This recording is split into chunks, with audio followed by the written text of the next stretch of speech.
We're joined by politics editor Lukhanyo Calata. Also part of this conversation in a moment will be Thulani, Tshefuta, who is Nedlac's community constituency. Lukhanyo, looking back at today's protest, do you think the unions tonight will sit back, evaluate and be satisfied with how things unfolded today?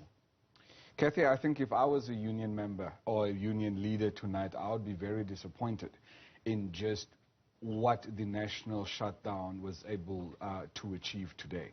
I think the turnout was significantly less than what the union leaders would have expected. They themselves, I think it's the SAFTU President Ruth Ntlokoloza, who, expressed her disappointment at the turnout. And what that then speaks to me is that the unions played their hand and they were found to be wanting. And that's a dangerous position to be in if you're a union hoping to negotiate against a government that seems to be leaning much more towards the right and towards capitalist issues. Mm-hmm. Thulani, let me bring you into the conversation here. Regardless of whether unions may feel that today was a success or failure, the negotiating power of workers and their stance, particularly on the kind of increases they've had over the last couple of years, that is not and will not change.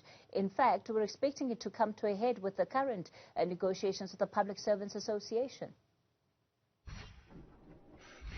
Well, thank you very much, and good evening, Kathy, and your viewers.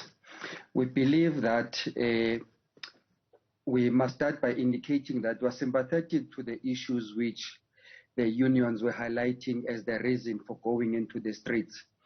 As to whether the numbers were satisfactory or they will put the necessary pressure that they intended, does indeed link to the point you are making about the negotiating and the bargaining power of the unions. We think that we should not in any way reduce the significant role that we should as society push the unions to play. Unfortunately, some of the issues that they were even advocating for today were trapped into the name of the cap in which the workers were wearing.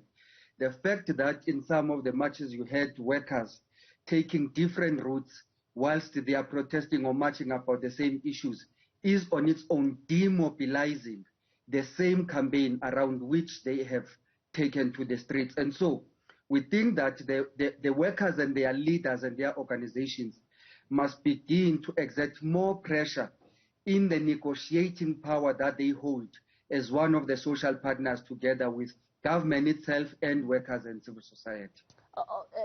One of the things that I was saying earlier is that the issues that workers face remain the same, and these are not new. What workers were talking about in the streets today are matters that you, particularly as a part of Nedlac's community constituency, would well be aware of and, have had the experience of workers trying to push through some of these matters through Nedlac and not always being successful.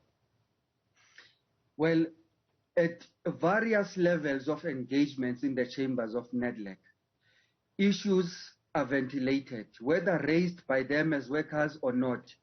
But the fact that the majority of all the issues that seem to be in the core of today's protest have been in the agenda of Nedlac.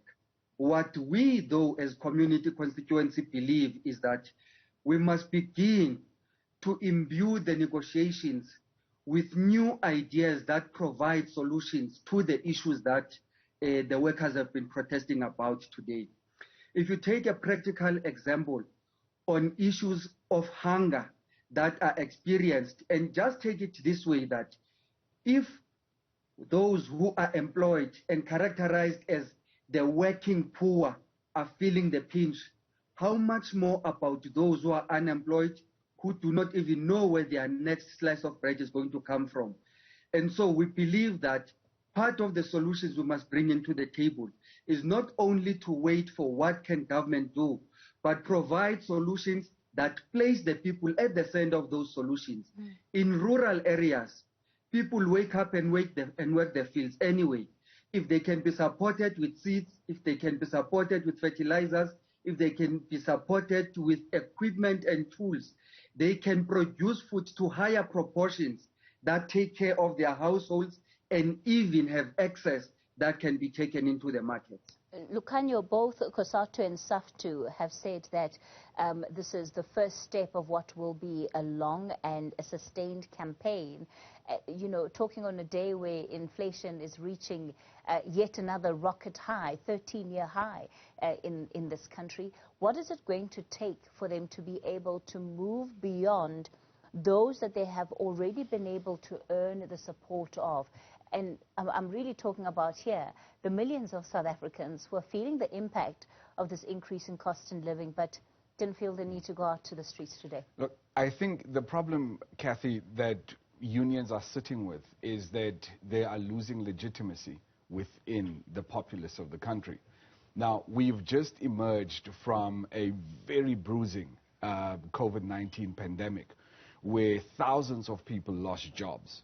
So now we are at this point where the economy is really just starting to open up again. Employers are starting to bring back employees and starting to hire people again. And then the unions come and then they say, okay, well, look, we need to have a national shutdown. So is this the right time to be implementing something such as a national shutdown, considering that the economy is not at a place where it is bringing people on? So my sense is that people are afraid to go on a national strike. Whether or not it's protected is neither here nor there, but people are thinking that I would much rather go to work and earn the little bit that I have than sit at home and not have anything. And that for me is, I believe that the timing of this national strike could have, was not in the best interest of the unions. And I think it significantly weakens them around the negotiating table. Our Newzroom Afrika politics editor, Lukhanyo Calata there. You also heard from the Nedlac community constituency's Thulani, Tshefuta.